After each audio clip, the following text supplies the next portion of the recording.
about treatment is that one can sometimes intervene to substantially help a person with anorexia nervosa and even bring about cure. And my view beyond that is that that will require them in the first instance, and their families, for them to re-engage with a normal body weight, because that gain in weight will rekindle the problems which they're fearfully avoiding, you know, in a shorthand. They won't be able to achieve that unless there's somebody who can help them to discover, and their families, new ways of coping. The problems will have to do with their emerging sexuality, with problems of separation from the home, with issues about their identity and their relationship with their parents and so on. Now, how then can you intervene, and when should they be referred to a specialist, and what kind of specialist? Absolutely central to the treatment of anorexia nervosa are good counselling skills, good psychotherapy skills, which can only effectively be deployed once one has an understanding of the actual problem in this family and in the patient at a level of psychopathology.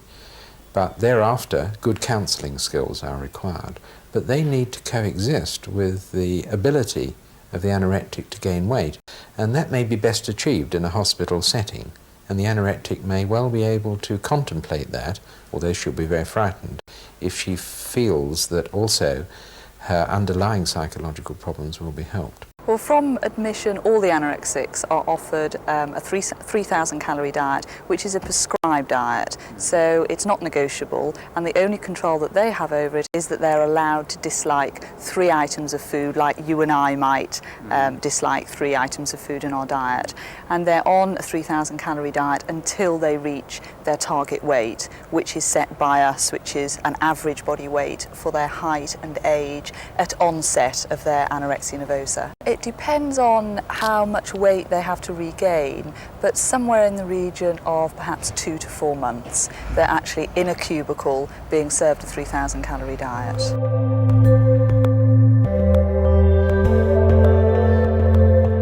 Then the main objective in terms of the dietetic side is that whereas we have been responsible for their food intake, controlling the regain of their body weight, then slowly we give them the responsibility of their diet, and that's really where the role of the dietitian, I feel, comes in so much as a nutrition counsellor, and I'm helping them to be able to make food choices, be responsible for their food intake, so that they can learn how to maintain their body weight at a normal level.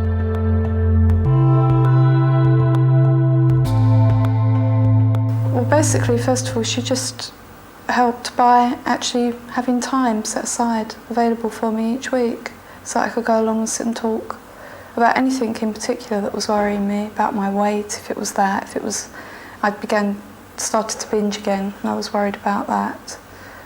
And it wasn't until it got quite bad that she felt she could no longer actually help me to overcome the problem in any way, and that maybe we needed to seek other help, as she suggested, and that was when she actually got in touch with St George's and Professor Crisp team for me. Some of the rules seem to me very petty. No compromises are made at all. You're allowed a bath twice a week, and I thought when I first came, oh, maybe I'll be able to persuade them to let me have a bath every day, because that's been something that's always been very important to me. And when I found out that I wasn't going to be allowed that sort of thing, I mean, no compromises are made at all. It's completely rigid. And that's great, because it gave me a security with the food. I knew that there was no way then that they were going to compromise with the food, and I had to get on and eat it. And that was great, because I could eat food that I enjoyed, like puddings with custard on and things like that, without having to feel guilty, because I knew that I had to eat them. You know, it wasn't under my control. And that's wonderful to, you know, to be able to sort of eat without feeling guilty for the first time. I still do feel guilty occasionally, but most of the time I can sort of say, oh, well, this is just medicine, I've got to take it, you know, and it makes it a lot easier.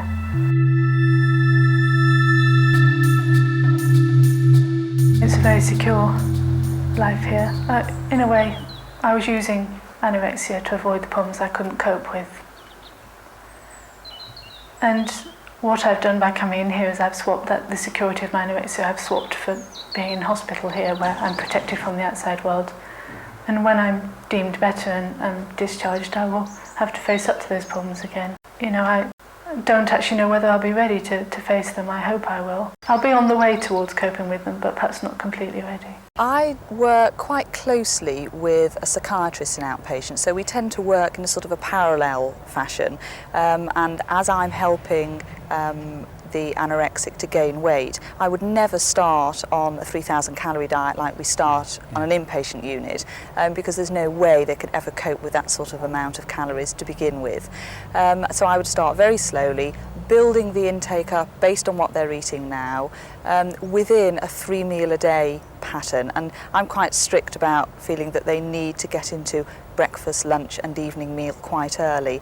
And then I build up their intake based on our food group system. And while they're gaining weight, then the psychiatrist is coping with the psychological changes that are going to come about by the fact that they're growing and changing whilst they're gaining weight. There is obviously a great deal of anxiety about the immediate future, just in terms of losing a constant supply of support that you have here. I mean, you do tend to take that for granted while you're here, I think.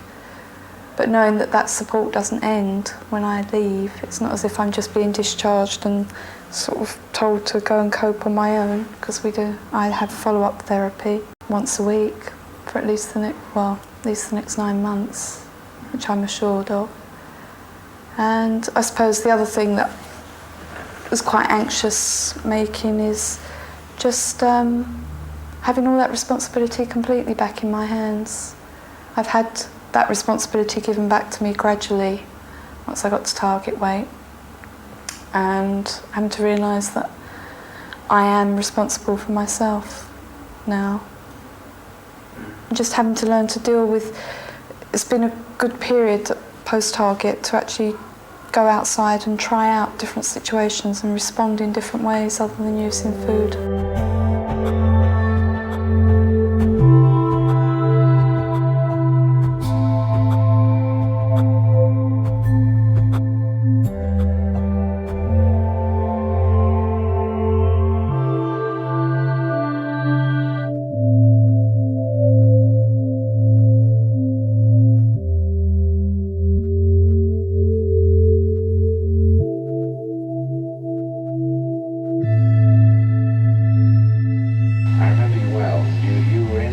Hospital under our care in 1972 and then That's again right. in 1975. Do you remember those years?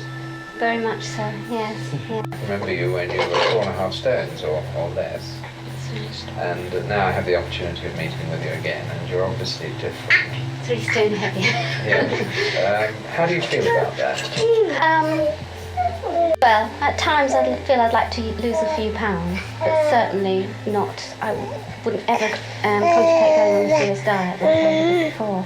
You're only about 5 foot in height, I think. Yes. True. Yes, And how much do you weigh? Just over 7.5 stone. Yes. And I think to most people you seem to be pretty sort of average in terms of your weight and shape. You just had another baby. Yes. I mean, do you feel about sort of average? I do. I feel well at this weight. I mean, can you spend days without thinking particularly about your weight? Oh yes, yes. It's not something in the forefront of your mind. No, I mean, I remember times when I was on and off the scales every time I had something to eat. Yes. Now it's rare if I get on the scales sort of once a month. Do other people see you as recovered? Yes. Oh yes. I mean, my mother, if anything happens in my life, she always says, well, you are eating properly, aren't you? I mean, that's the first thing that she ever says to me. People say to me since the birth of my second child that I have filled out a bit more. Yes. And they say I look good for it.